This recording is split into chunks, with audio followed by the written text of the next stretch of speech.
창세기 3장 보시겠습니다.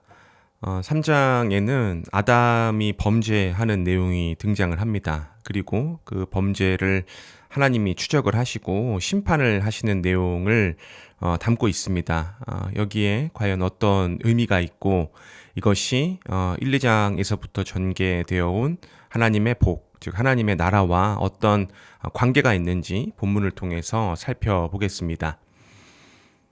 1절입니다. 그런데 뱀은 여호와 하나님이 지으신 들짐승 중에 가장 간교하니라. 뱀이 등장을 합니다. 이 뱀이 어떤 존재인지에 대해서는 먼저는 여호와 하나님이 지으신 들짐승입니다. 피조물에 불과한 존재이죠. 그리고 이 들짐승인 뱀의 특징이 뭐냐면 간교하다고 합니다. 간교라는 것은 지혜로 번역이 될 수도 있는데 지혜보다는 어떤 교활의 의미를 담고 있습니다. 이 교활하다는 것은 구체적으로 내용을 살펴보면 이 거짓말을 하고 유혹을 하는 그런 행태를 말합니다. 이 뒤에 요한계시록에 보면 이 옛뱀이라고 하면서 마귀라고도 하고 사탄이라고도 한다 이러면서 이 뱀의 정체에 대해서 구체적으로 표현을 하고 있습니다. 이러한 뱀이 하나님과 대등한 존재 혹은 하나님의 권위를 넘볼 수 있는 그런 존재는 결코 아니죠. 하나님께서 만드신 피조물에 불과한 또 악한 도구로 사용되는 존재이다. 이렇게 이해할 수 있습니다. 이러한 뱀이 여자에게 물어 이르되 하나님이 참으로 너희에게 동산 모든 나무의 열매를 먹지 말라 하시더냐 하면서 유혹을 시작합니다. 여자가 뱀에게 말하되 동산 나무의 열매를 우리가 먹을 수 있으나 이건 맞는 말이죠. 3절 동산 중앙에 있는 나무의 열매는 하나님의 말씀에 너희는 먹지도 말고 만지지도 말라 너희가 죽을까 하노라 하셨느니라. 여기서 벌써 여자도 이 뱀의 유혹에 넘어가서 거짓말을 하고 있는 모습을 볼 수 있습니다. 하나님께서는 이 선악과를 먹으면 반드시 죽는다라고 말씀하셨죠. 죽을 수도 있다. 죽을까 하노라 이렇게 말씀하시지는 않았습니다. 4절 보시면 뱀이 여자에게 이르되 너희가 결코 죽지 아니하리라. 지금 뱀은 하나님과 상반된 이야기를 하고 있죠. 우리는 이제 뒷얘기를 알고 있으니까 그 여자가 죽었는지 안 죽었는지 알 수 있습니다. 여자가 죽었나요? 이 죽음에는 두 가지 의미가 있습니다. 하나는 육체적인 죽음을 말하고 또 하나는 영적인 죽음을 말합니다. 아담과 하와는 생명으로 지어진 존재이죠. 그렇기 때문에 하나님께서 선악과를 먹고 나서 죽는다 이렇게 말씀을 하셨을 때는 영적인 죽음을 가리킵니다. 그리고 뱀이 말했을 때 너희가 결코 죽지 않는다의 의미는 육체적으로 죽지 않는다라는 뜻이죠. 5절 보시겠습니다. 너희가 그것을 먹는 날에는 너희 눈이 밝아져 하나님과 같이 되어 선악을 알 줄 하나님이 아심이니라. 육체적으로는 죽지 않지만 영적으로 죽게 된 그 모습이 무엇인가? 눈이 밝아집니다. 여기서 눈이 밝아진다는 것은 당연히 어떤 시력을 의미하는 것은 아닙니다. 눈이 밝아져서 그러니까 그동안 보지 못했던 것을 보게 되는데 무엇을 보게 되느냐? 하나님과 같이 선악을 판단하는 선악 판단의 주체 혹은 기준자가 된다는 것입니다. 아담과 하와는 생명으로서 하나님과 어떤 일체적인 관계를 형성을 하고 있었죠. 그런데 이 영적으로 죽는다라는 것은 하나님과의 관계가 끊기는 것을 의미하고 하나님과 끊긴다는 것은 자아가 생기고 판단의 기준을 하나님이 아니라 인간이 갖게 됨으로써 좋고 나쁨을 하나님께 맡기는 것이 아니라 인간이 판단하는 그것이 곧 영적인 죽음이며 또 죄의 결과라고 할 수 있습니다. 6절 보시면 여자가 그 나무를 본즉 먹음직도 하고 보암직도 하고 지혜롭게 할 만큼 탐스럽기도 한 나무인지라 여자가 그 열매를 따먹고 자기와 함께 있는 남편에게도 주매 그도 먹은지라. 이제 선악과를 먹음으로써 아담과 하와가 범죄를 하는 모습을 볼 수 있습니다. 7절 보시면 이에 그들의 눈이 밝아져 자기들이 벗은 줄을 알고 무화과나무 잎을 엮어 치마로 삼았더라. 뱀의 이야기대로 눈이 밝아져서 하나님과 같이 되었고 그 하나님과 같이 선악을 판단하는 주체가 됨으로써 자기들에게 있는 그 선악 가운데 그 악하다는 사실을 알고 이제 무화과 잎을 엮어서 치마로 삼는 모습입니다. 이 치마로 삼는다라는 것은 죄악을 가리기 위한 인간의 자기 노력이라고 할 수 있습니다. 그런데 이것으로는 죄가 용서되지 않습니다. 왜냐하면 법의 집행자 또 법을 세우신 주관자가 하나님이시기 때문에 그 법을 범했을 때는 인간이 그 법을 소거할 수 있는 것이 아니라 그 범죄를 용서하는 주체는 하나님께 있기 때문에 인간의 어떠한 노력으로 그 죄는 사해질 수가 없습니다. 또한 이 치마로 삼았다라는 것은 이 치마가 갑옷이라는 뜻이 있습니다. 그러니까 이 자기를 보호하기 위한 최대의 노력 이렇게 이해할 수가 있습니다. 8절 보시면 그들이 그날 바람이 불 때 동산에 거니시는 여호와 하나님의 소리를 듣고 아담과 그의 아내가 여호와 하나님의 낯을 피하여 동산나무 사이에 숨습니다. 그 범죄의 결과 하나님과의 관계가 끊어졌기 때문에 하나님을 피해서 죄인은 우리가 죄를 지으면 숨잖아요. 그거와 마찬가지로 하나님을 피해서 숨는 모습을 볼 수 있습니다. 여호와 하나님이 아담을 부르시며 그에게 이르시되 내가 어디 있느냐 이르되 내가 동산에서 하나님의 소리를 듣고 내가 벗었으므로 두려워하여 숨었나이다. 하나님이 아담을 찾아오셔서 어디에 있냐 이렇게 물어보시죠. 이때 어디에 있느냐라는 것은 지리적 혹은 위치적인 장소를 묻는 게 아니십니다. 관계를 물으시는 거죠. 너와 내가 지금 연결이 되어 있느냐, 일체의 상태이냐, 아니면 범죄로 인해서 단절된 상태이냐. 당연히 아담은 범죄로 인해서 단절되어 있기 때문에 하나님을 피해서 숨었죠. 그리고 10절에도 내가 벗었으므로 두려워하여 숨었다 이렇게 아담이 고백을 하고 있습니다. 아담은 지금 벗고 있나요? 벗고 있지 않나요?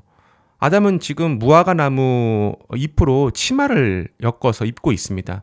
그러면 이것을 어떤 몸에 옷을 입고 있는 상태로만 판단을 한다면 당연히 본 구절이 좀 어색할 수 있습니다. 그런데 이 벗었다라는 말은 이 옷을 입고 안 입고 그런 내용을 초월을 해서 이 수치가 드러나 있느냐, 범죄를 했느냐 이런 죄 혹은 악과 관련이 되어 있는 모습이라고 할 수 있습니다. 그러니까 아담은 범죄로 인해서 자신의 수치가 드러나 있고 또 자기가 스스로 그 범죄를 가리려고 했지만 가릴 수 없는 상태이다 라는 사실을 말씀하고 있습니다. 11절 보시면 이르시되 누가 너의 벗었음을 내게 알렸느냐 내가 내게 먹지 말라 명한 그 나무 열매를 내가 먹었느냐 아담이 이르되 하나님이 주셔서 나와 함께 있게 하신 여자 그가 그 나무 열매를 내게 주므로 내가 먹었나이다. 아담은 범죄로 인한 그 죄인의 모습을 보여주고 있습니다. 죄인이란 하나님을 피해 숨는 것은 물론이고 거짓말을 하고 또 핑계를 대고 책임을 전가하는 그런 모습이죠. 그래서 아담이 왜 범죄를 했느냐라는 하나님의 질책에 하나님이 내게 주신 여자 때문에 그렇지 않냐 이렇게 이야기를 하고 있습니다. 13절 보시면 여호와 하나님이 여자에게 이르시되 내가 어찌하여 이렇게 하였느냐 여자가 이르되 뱀이 나를 꿰므로 내가 먹었나이다. 여자도 마찬가지로 뱀에게 책임을 전가하고 있습니다. 하나님은 이처럼 계속해서 그 범죄의 원인 또 범죄에 대해서 끝까지 추적하시는 모습을 보여주십니다. 14절 여호와 하나님이 뱀에게 이르시되 내가 이렇게 하였으니 내가 모든 가축과 들의 모든 짐승보다 더욱 저주를 받아 배로 다니고 살아있는 동안 흙을 먹을지니라. 이제 하나님이 이 죄에 대해서 심판을 하시는 내용인데 먼저는 뱀에게 심판을 하십니다. 뱀은 어떤 심판을 받게 되냐? 모든 짐승보다 더욱 저주를 받는다고 합니다. 여기서 더욱이라는 말은 최상급의 표현인데요. 가장 저주를 받는다 이런 뜻입니다. 저주라는 것은 하나님과 어떤 하나님의 보호가 보호를 받지 못하고 또 하나님과 대척점에 있는 것을 가리키죠.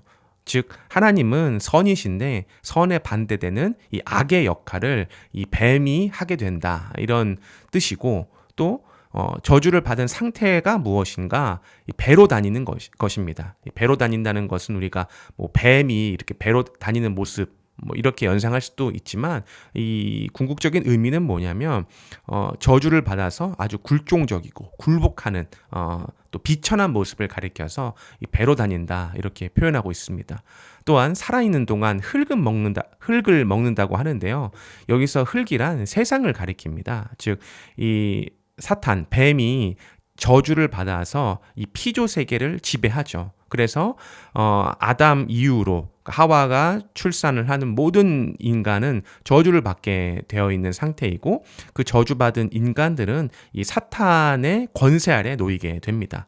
그래서 어떤 인간도 이 사탄의 저주 아래서 스스로 벗어날 길이 없고 하나님이 정해주신 방법, 특히 예수 그리스도를 통한 구속이 아닌 이상은 이 저주에서 벗어날 수 없는 이 세상의 권세, 공중 권세가 바로 이 사탄에게 들어가 있음을 이 심판의 내용을 통해서 알 수가 있습니다. 15절 보시면 내가 너로 여자와 원수가 되게 하고 내 후손도 여자의 후손과 원수가 되게 하리니 여자의 후손은 내 머리를 상하게 할 것이요 너는 그의 발꿈치를 상하게 할 것이라 라고 말씀하십니다. 뱀의 후손과 여자의 후손이 이제 서로 대립을 하게 됩니다. 그러니까 우리는 앞으로 전개되는 내용을 통해서 이 대립되는 계보의 내용을 확인을 해 봐야겠습니다. 그리고 우리는 이 신약 성경을 통해서 여자의 후손으로 누가 오시는지 잘 알고 있습니다. 마태복음 1장 1절에서 말씀하시는 것처럼 아브라함과 다윗의 자손으로 예수 그리스도가 오시죠. 이 여자의 후손은 바로 하나님의 언약, 하나님의 복을 계승받는 계보를 가리키고 그 반대의 계보는 이제 다양한 형태로 등장을 합니다. 바로 4장부터는 이제 가인의 계보가 이 뱀의 후손의 계보를 따라서 오게 되고 뭐 아브라함이 자식을 낳았을 때 이스마엘과 이삭을 낳죠. 이 계보도 서로 대립적인 구도를 보이는 것이 바로 이 뱀에게 내린 이 심판 이후에 어떤 계보가 대립적으로 보인다라는 사실을 확인할 수 있습니다. 또한 여자의 후손은 내 머리를 상하게 한다 말씀하시죠. 머리를 상하게 한다는 것은 파괴되고 파멸되는 것을 가리킵니다. 결국 이 여자의 뱀의 후손은 완전히 파멸받아서 사라진다 이렇게 말씀하는 것이고 너는 그의 발꿈치를 상하게 한다. 이것은 여자의 후손들이 발꿈치를 상하게 되는데 그것은 환난 혹은 고난을 가리킵니다. 16절 보시면 또 여자에게 이르시되 내가 내게 임신하는 고통을 크게 더하리니 내가 수고하고 자식을 낳을 것이며 너는 남편을 원하고 남편은 너를 다스릴 것이니라 하시고 임신하는 고통을 크게 더해서 수고하고 그리고 자식을 낳는다 이렇게 말씀합니다. 이 생육 번성은 하나님의 축복이었죠. 그런데 여자의 범죄로 인해서 심판을 받았고 그 심판의 결과 생육 번성의 축복이 이제 고통을 크게 더하는 일로 전환이 됩니다. 여기서 고통이라는 것은 뭐 현대 여성들이 10달 동안 어떤 산고의 고통을 치르는 그런 의미를 담고 있겠지만 더 나아가서는 여자는 생영으로 살아있는 영을 출산하는 존재였는데 범죄로 인해서 이제는 죽은 영을 출산을 하는 그 일이 이제 고통스럽다 이렇게 표현을 하고 있습니다. 또한 남자와 여자는 평등의 관계였죠. 그런데 이제는 종속적인 관계로서 남편이 여자를 다스리게 된다 이런 말씀을 하고 있습니다. 17절 보시면 아담에게 이르시되 이제 아담에게 심판하시는 말씀인데요. 내가 내 아내의 말을 듣고 내가 내게 먹지 말라 한 나무의 열매를 먹었은즉 땅은 너로 말미암아 저주를 받고 너는 내 평생에 수고하여야 그 소산을 먹으리라 이렇게 말씀합니다. 땅은 하나님에게 땅은 생명력을 받은 축복의 장소였죠. 에덴 동산에서 우리가 확인할 수 있습니다. 그런데 이 아담의 범죄로 인해서 땅이 저주를 받고 또 아담은 그 땅을 경작을 하는 주관자로서 하나님의 통치력을 발현하는 존재였는데 이제는 평생에 수고해야지만 그 소산을 얻게 된다라고 말씀을 합니다. 또한 그 예수께서도 그런 말씀을 하시죠. 수고하고 무거운 짐진 자들아 다 내게로 오라. 내가 너희를 편히 쉬게 하리라. 그래서 예수님 이전에 우리가 어떤 죄로 인해서 고통을 받고 죄로 인해서 얻는 그 수고를 오직 예수 그리스도가 아니면 해결할 수 없는 그 내용으로서 이 수고를 우리가 이해할 수 있습니다. 18절 보시면 땅이 내게 가시덤불과 엉겅퀴를 낼 것이라. 내가 먹을 것은 밭의 채소인즉 내가 흙으로 돌아갈 때까지 얼굴에 땀을 흘려야 먹을 것을 먹으리니 내가 그것에서 취함을 입었음이니라. 너는 흙이니 흙으로 돌아갈 것이니라 하시니라. 아담도 산 영에서 죽은 영이 되었고 육체로서 때가 되면 죽게 된다라는 것을 심판의 내용으로 말씀하고 있습니다. 20절 보시면 아담이 그의 아내의 이름을 하와로 불렀으니 그는 모든 산자의 어머니가 됨이더라. 여기서 갑자기 하나님이 아담이 하와의 이름을 짓는 내용이 등장을 합니다. 이것은 우리가 2장에서도 확인을 했었죠. 아담이 동물의 이름을 짓는 것은 아담이 하나님께 부여받은 그 통치력이 구현되는 그 내용으로서 이름을 짓는다라는 것을 확인했는데 여기서 이 심판의 내용에도 불구하고 아담이 하와의 이름을 지었다라는 것은 하나님께 받은 그 통치력이 잔존하고 있다라는 사실과 더불어서 하나님이 아담이 범죄했다고 해서 그를 영원히 멸하거나 패하지 않으시고 하나님이 아담을 용서하시고 회복을 시켜주시는 그 내용으로서 이 이름을 짓는 것을 이해할 수 있습니다. 왜냐하면 하나님이 왜 아담을 포기하지 않으시고 아담을 용서하시는가? 그것은 선악과 금식령을 아담에게 적용하시기 이전에 이미 하나님은 아담을 선택하시고 아담에게 복을 주시기로 작정을 하셨습니다. 하나님은 어떤 분이신가요? 하나님은 언약을 세우시면 그 언약을 반드시 이루시는 여호와이십니다. 아담이 범죄를 했다고 해서 그 언약의 내용이 변개되거나 바뀌지 않습니다. 당신은 당신의 언약을 반드시 성취해 주시는데 아담의 범죄에 대해서 아담을 심판하시지만 그를 용서하시고 아담이 깨닫고 다시 하나님만 의지할 수 있도록 하나님께서 그 전 과정을 이끌어 가신다라는 내용을 우리가 확인할 수 있습니다. 21절 그리고 하와는 마찬가지로 모든 산자의 어머니가 되죠. 그래서 이 하와 역시 그 생육하고 번성하는 그 복의 내용을 하나님이 소거시키지 않으시고 계속해서 하와를 통해서 그리고 아담을 통해서 복의 그 내용을 성취해 가신다라는 사실을 확인할 수 있습니다. 21절 보시면 여호와 하나님이 아담과 그의 아내를 위하여 가죽옷을 지어 입히시니라. 여기서 가죽옷이라는 것은 무화과 나무 그 치마와 대비되는 단어이죠.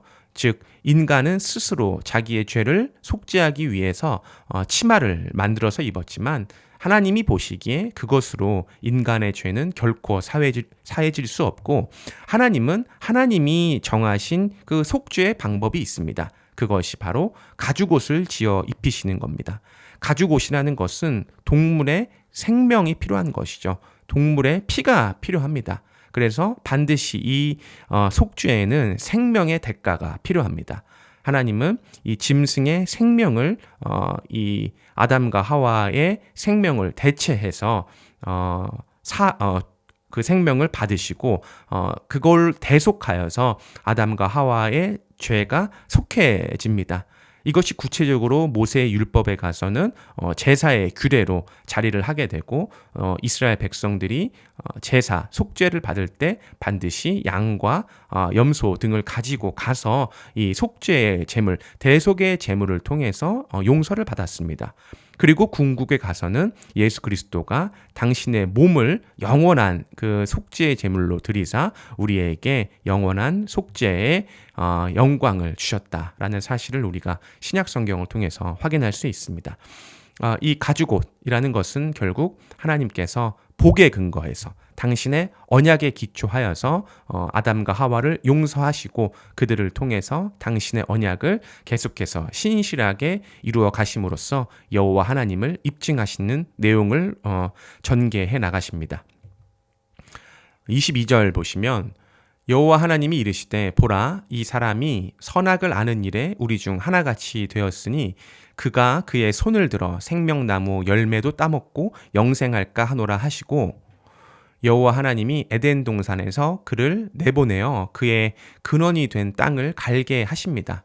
이제 에덴 동산에서 아담과 하와가 추방되지만 단순히 추방에만 의미가 있는 것이 아니라 이제는 언약이 성취되는 장소가 전환이 되는 것입니다. 기존에는 에덴 동산이라는 에덴 동산이 장소였다면 이제는 에덴 동산 밖 즉 세상에서 하나님의 복을 아담을 통해서 실현해 가신다라는 말씀입니다. 이같이 하나님이 그 사람을 쫓아내시고 에덴 동산 동쪽의 그룹들과 두루 도는 불칼을 두어 생명나무의 길을 지키게 하심으로써 이 에덴 동산에서의 사역이 종결되고 이제는 장면이 전환되어서 세상 속에서 이 아담의 사역이 하나님이 아담에게 주신 복의 내용이 전개된다라는 사실을 또한 이 23절 끝에 보시면 근원이 된 땅을 갈게 하신다고 말씀하십니다. 이 땅을 간다라고 했을 때 밭을 가는 의미를 넘어서 이 통치하고 주관하고 다스림의 의미가 있잖아요. 그렇기 때문에 이 하나님은 아담을 통해서 당신의 언약을 지속적으로 성취해 가신다. 이렇게 이해할 수 있습니다. 말씀을 정리하겠습니다. 이 창세기 3장의 핵심은 아담의 범죄와 하나님의 심판입니다. 아담이 이 범죄를 했죠. 하나님의 말씀을 어기고 이제 하나님과 같이 선악을 판단하는 주체가 되었습니다. 이것이 바로 죄고 죄인을 가리킵니다. 하나님은 이들을 반드시 심판하십니다. 왜냐하면 이것이 하나님 나라의 운영 원리이기 때문입니다. 하나님은 창세기 1장에서 나라를 세워주시겠다고 복을 통해 언약을 세우셨고 그 나라를 에덴 동산으로 실현을 해주셨습니다. 이 나라는 어떻게 운영되는가? 하나님의 법으로 운영이 됩니다. 그래서 이 선악과 금식령을 통해서 하나님은 당신의 말씀, 당신의 법대로 그 나라가 운영된다라는 사실을 증명해 보여주셨고, 그렇지만 이 법을 통해서 아담을 영원히 심판하시는 것이 아니라 하나님은 당신이 택하신 자를 구원하시고 당신의 방법으로 그 죄를 속죄해 주심으로써 여호와 하나님을 입증해 나가시는 모습을 우리에게 보여주고 계십니다.